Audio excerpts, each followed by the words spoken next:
Class 10th, let's start our new chapter, that is the Little Match Girl. The Little Match Girl means the little girl with matchsticks. Okay, this story is completely based on the dreams and aspiration of a poor little girl who was dying out of hunger and severe cold. The unfortunate fate of a little girl is portrayed here, where you will find that the matches have become the symbol of hopes and dreams, and on the other hand, the severe cold has become the symbol of helplessness, hopelessness, and death. Matches, though, the very smallest things, very minor things, okay, matches, but how sometimes even the smallest things, even the minor things, can get the biggest happiness of life. You will find in this story. You will find that this poor little girl, okay, how she fought with the difficulties, how she fought with the obstacles of life, and what she was hoping for. Okay, after the death, at the time when the people are busy celebrating the new year, actually this is the story which was said in the last, which tells you that how people are celebrating the last eve of the year, that is 31st December, when they were busy celebrating the new year, the eve of new year. That girl, that poor little girl, how she was facing the difficulties, what she was doing, how she was struggling to get over the miseries of her life. Let's see. Claire? Let us now look at the story in detail. It was bitterly cold, snow was falling, and darkness was gathering, for it was the last evening of the old year. It was New Year's Eve. So that means it was the last day of the year. In the cold and gloom, a poor little girl walked, bareheaded and barefoot, through the streets. She had been wearing slippers, it is true, when she left home. But what good were they? They had been her mother's. So you can imagine how big they were. The little girl had lost them as she ran across the street to escape from two carriages that were being driven terribly fast. So this means that she had been trying to cross the street when suddenly she saw two carriages coming very fast. So naturally she tried to run quickly, and in the process her slippers came off since they were too big for her. But what happened after the carriages had gone by? She should have found her slippers, but no. One slipper could not be found, and a boy had run off with the other, saying that it would come in very handy as a cradle some day when he had children of his own. So this means one slipper was lost and the other was taken away by the unknown boy who teased her and bullied her in this manner. Now, why did he do that? Because he saw that she was alone and defenseless. She was too weak. She was a soft target. So this boy represents the unthinking, unfeeling, cruel side of humans. The boy just made fun of the fact that she was wearing such big slippers. It was entertaining for him, and he did not even consider what would she do barefoot in the cold.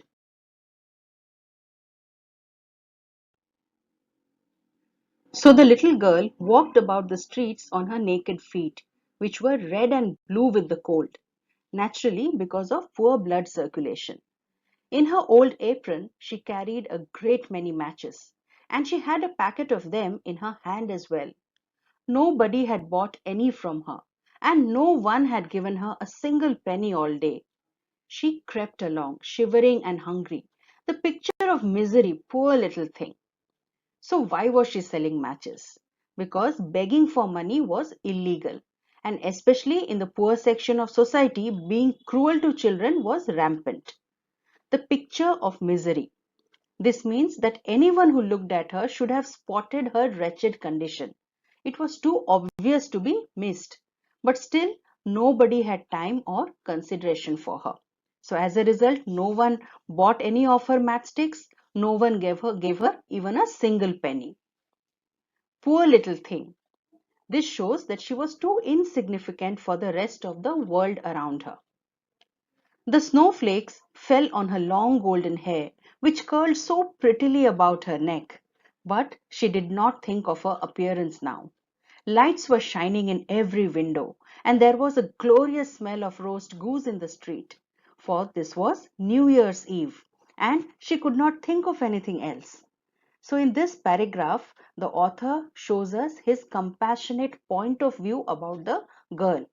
He looks beyond her poverty and tells us that she had long golden hair with pretty curls and the snowflakes fell on it. So he doesn't describe her just like any, urchin child or a beggar child. No, he tells us that she was beautiful.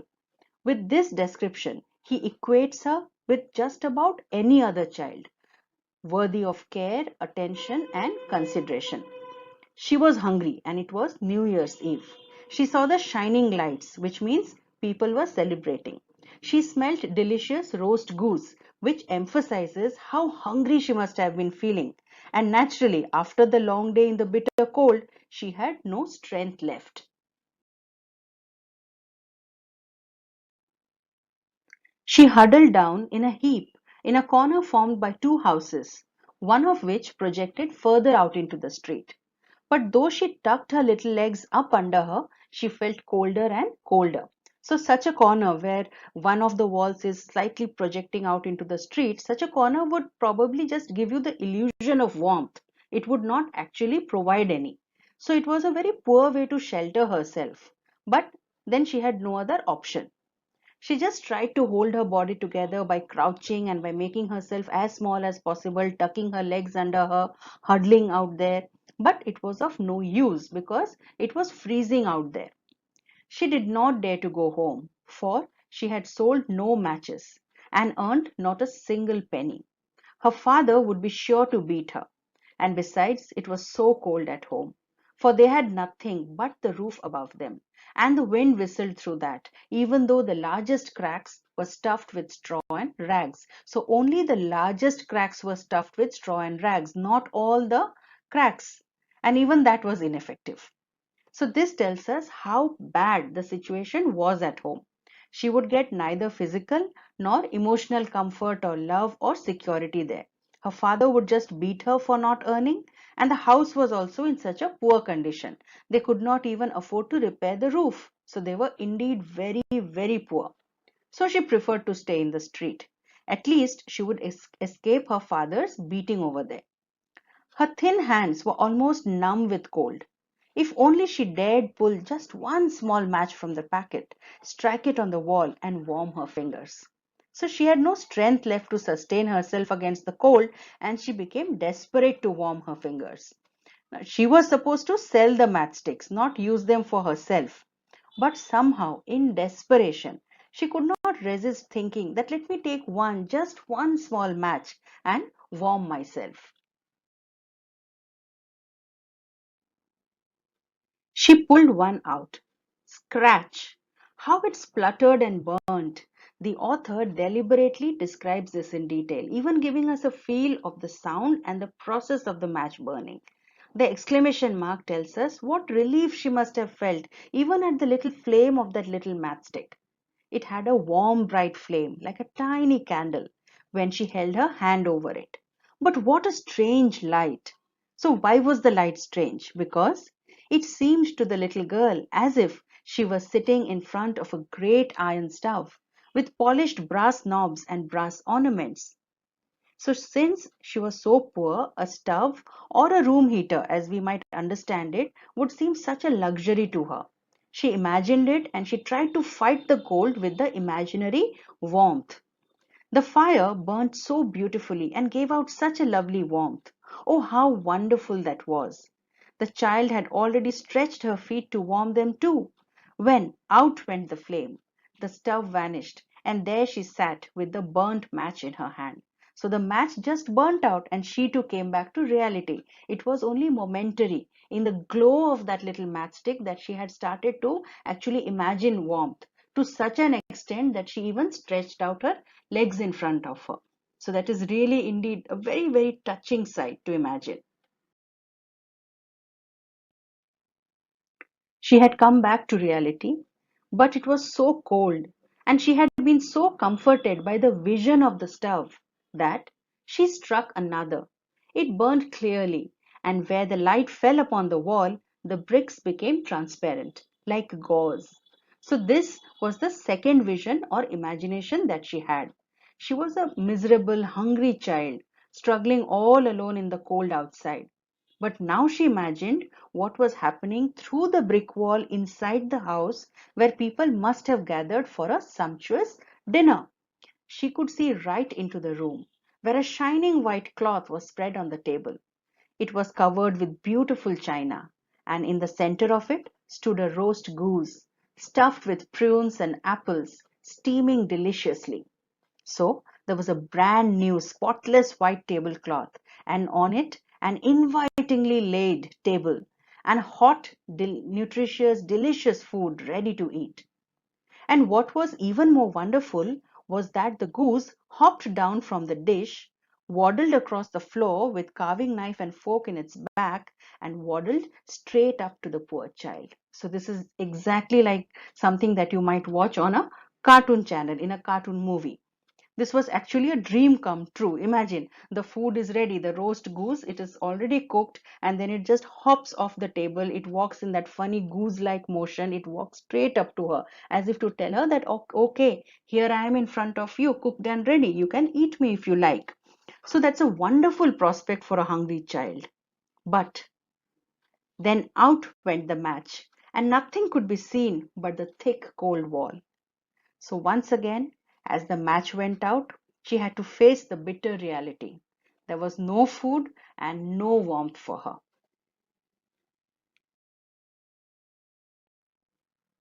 It was getting colder and colder, and she was really struggling to stay warm.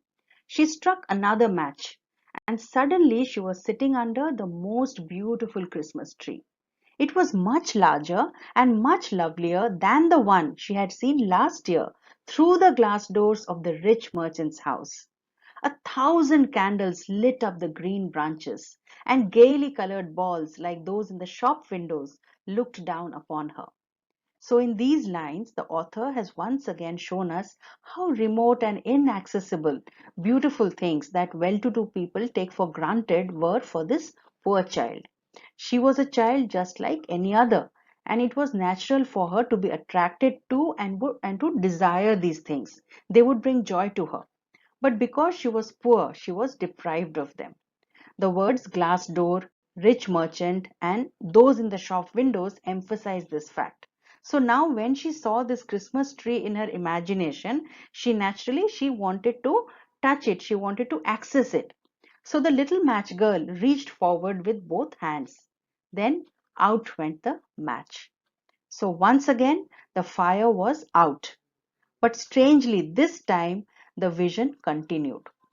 This means that slowly she was succumbing to the cold. She was drifting away from the world. So, as the vision continued, what did she see next? The many candles on the Christmas tree rose higher and higher through the air, and she saw that they had now turned into bright stars. One of them fell, streaking the sky with light. So the vision continued, and in her mind's eye, she saw that the Christmas tree that she was imagining, from there, the candles just rose up into the sky. They turned into stars, and then one of the stars broke and it just colored the sky with light. Now someone is dying, said the little girl, for her old grandmother, the only one who had ever been good to her, but who was now dead, had said, whenever a star falls, a soul goes up to God. So it is ironical that it was actually she who was dying, but she did not know it. She saw the vision change, the candles turn into bright stars, the star falling, and the light coloring the sky. It was a beautiful vision, and she remembered her grandmother. So the thought gave her solace because her granny represented the love and care that ought to have been hers, but was sadly missing in her life. She struck another match on the wall. Once more there was light, and in the glow stood her old grandmother, oh, so bright and shining, and looking so gentle, kind, and loving. So her grandmother, who had passed away before, her grandmother who was dead, was now in front of her. "Granny," cried the little girl, "oh, take me with you. I know you will disappear when the match is burnt out. You will vanish like the warm stove, the lovely roast goose, and the great glorious Christmas tree." So these words are words of such longing, such suffering, such disappointment. They tell us that there is no hope for this little girl in life.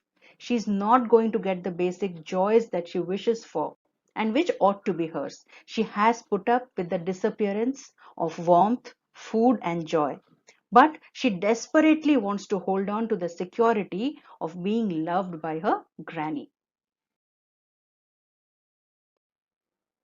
Then she quickly struck all the rest of the matches she had in the packet, for she did so want to keep her grandmother with her.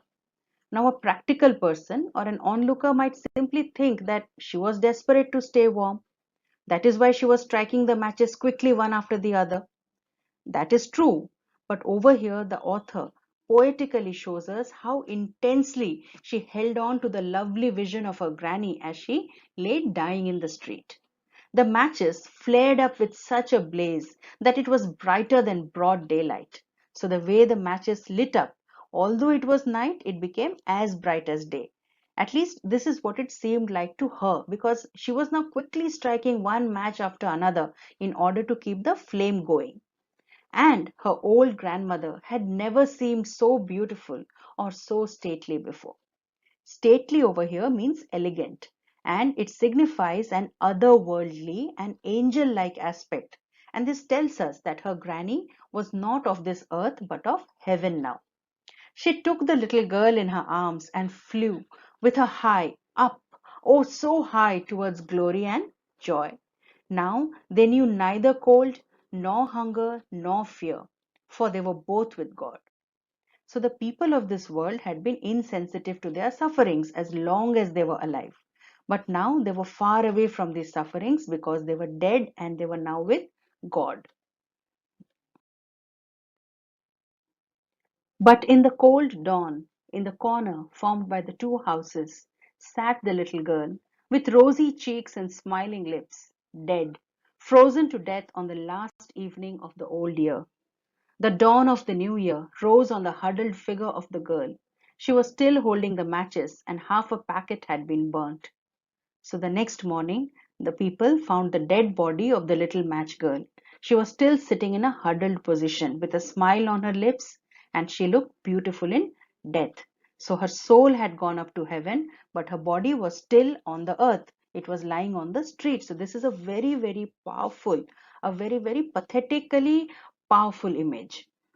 The old year had been a year of suffering for her on this earth in her physical body, which means in her life. She had been able to strike only half a packet of matches before she died of the cold. So it may have seemed that, she was lighting up one match after the other. She must have lit so many matches, but actually she had struck only half a packet of matches. She was evidently trying to warm herself, people said. But no one knew what beautiful visions she had seen, and in what a blaze of glory she had entered with her dear old grandmother into the heavenly joy and gladness of a new year. So, through these lines, the author conveys that the people of the society did not know her condition then, and they did not know her condition now. They were not even ashamed of their insensitivity. They did not even have the sensibility to think that in death she had found joy and escape from her harsh life, which is something that society needs to understand, needs to be ashamed of. This is conveyed by the word evidently. She was evidently trying to warm herself. So they had never looked beyond the evident or obvious. Their circle of awareness was very narrow. But at the moment of death, the poor girl had seen beautiful sights. And now she was in a new year, happy in her new life, which came to her in the form of death.